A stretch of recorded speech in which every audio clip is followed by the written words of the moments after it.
head of the Brahma Kumaris, her name at the time was Dadi Prakashmani.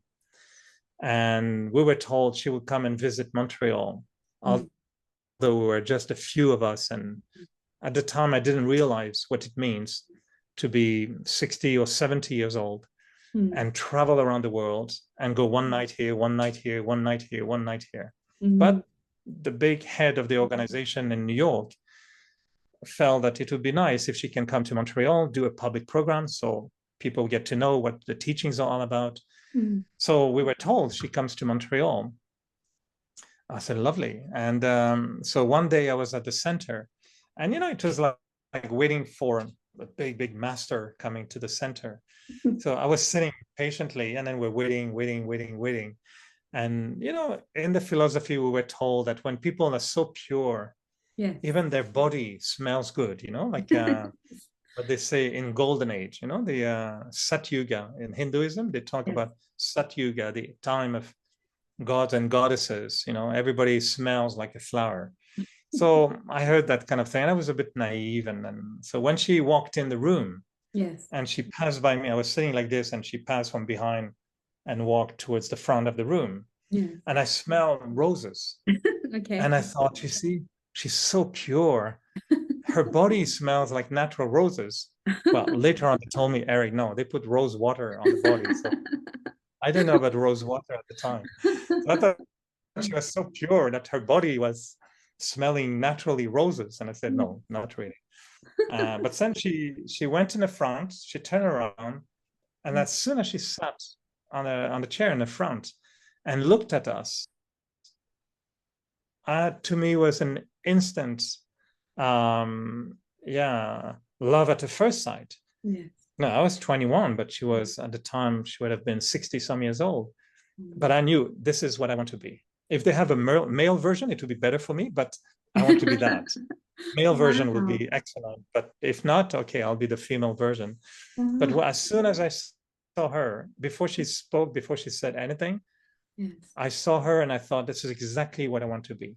Because she was an extraordinary lady, an extraordinary person, an embodiment of love and care and wisdom. And she was everything. For me, she was like, wow, how can we become like that? This is what I want to be in my life.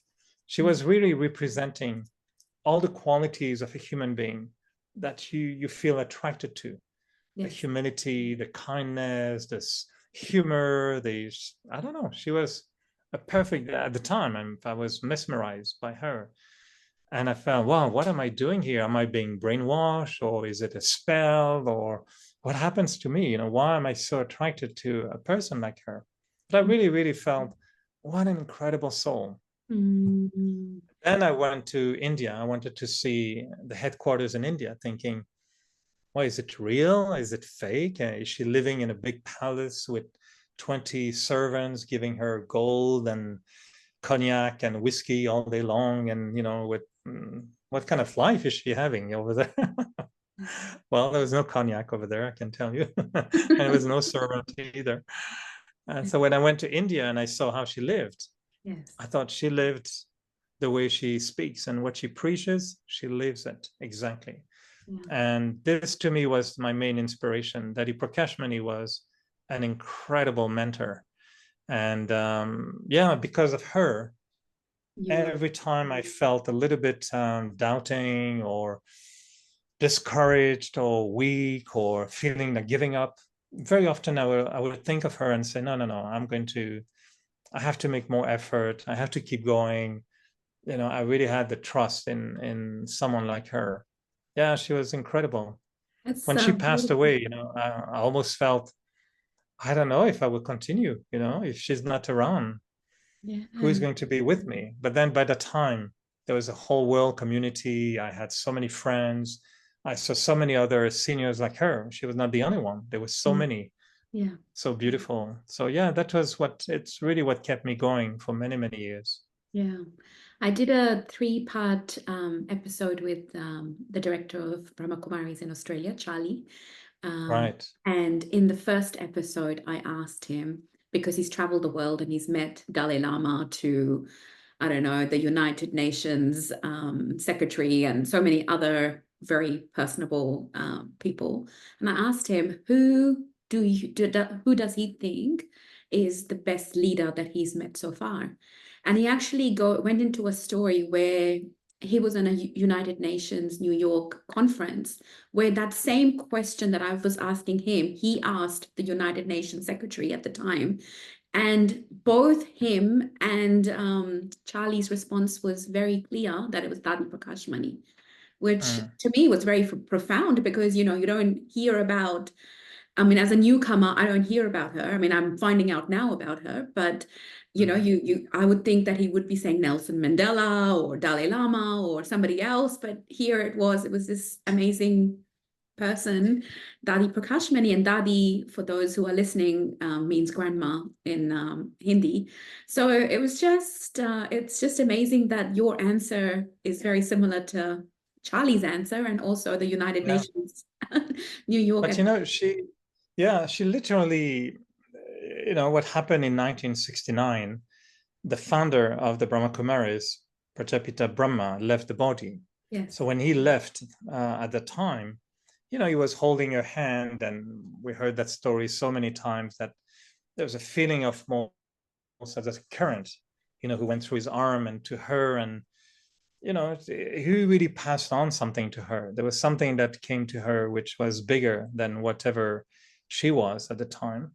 Yes. But her charisma, her style, her as a being was the only one who could take this organization from where it was and lift it up to a world organization. When Brahma Baba, the founder of the organization, left the body in 1969, Brahma Kumaris was a fairly small organization in India only.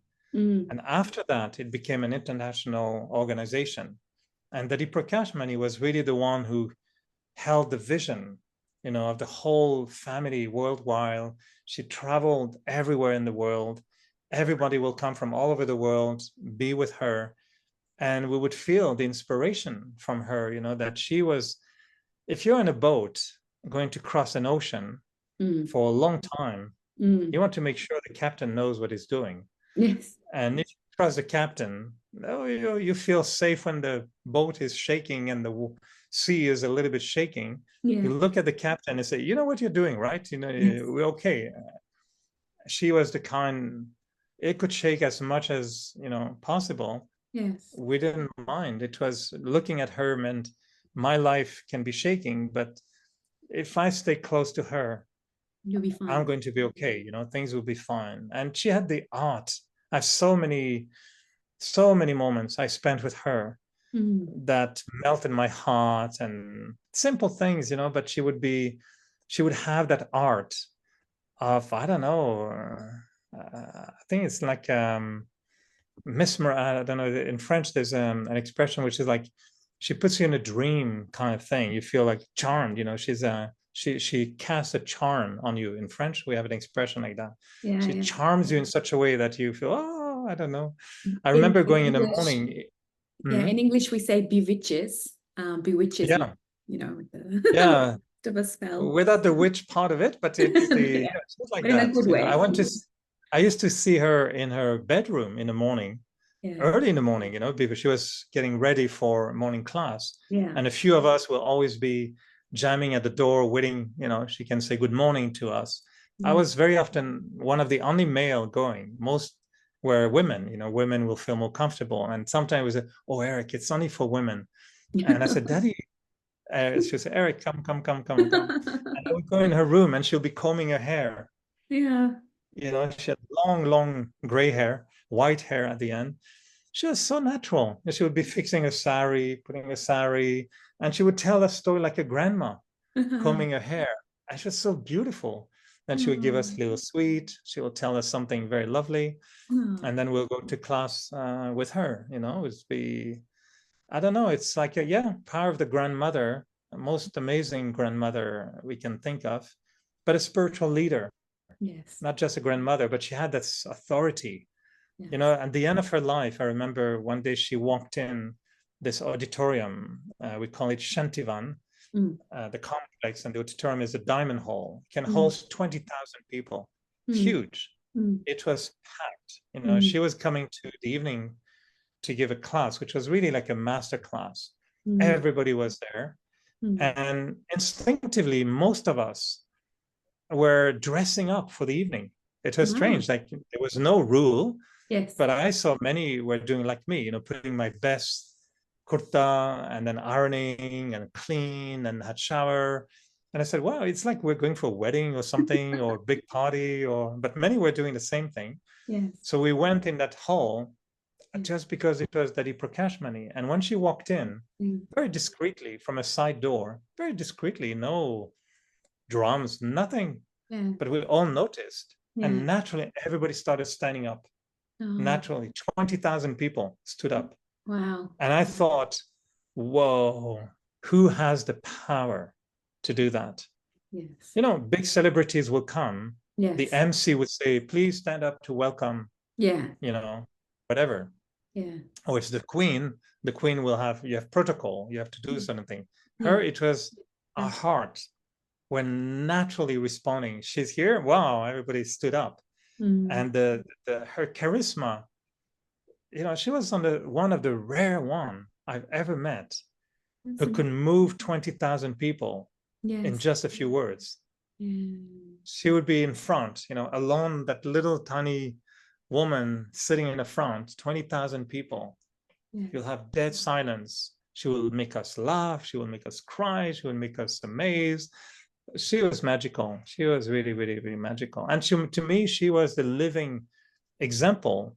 She was the sample of what we were buying. It's like you go to Brahma Kumaris and they tell you, oh, you're going to have a good life, a pure life, a beautiful life. Well, here's a sample. It's called Dadi Prakashmani.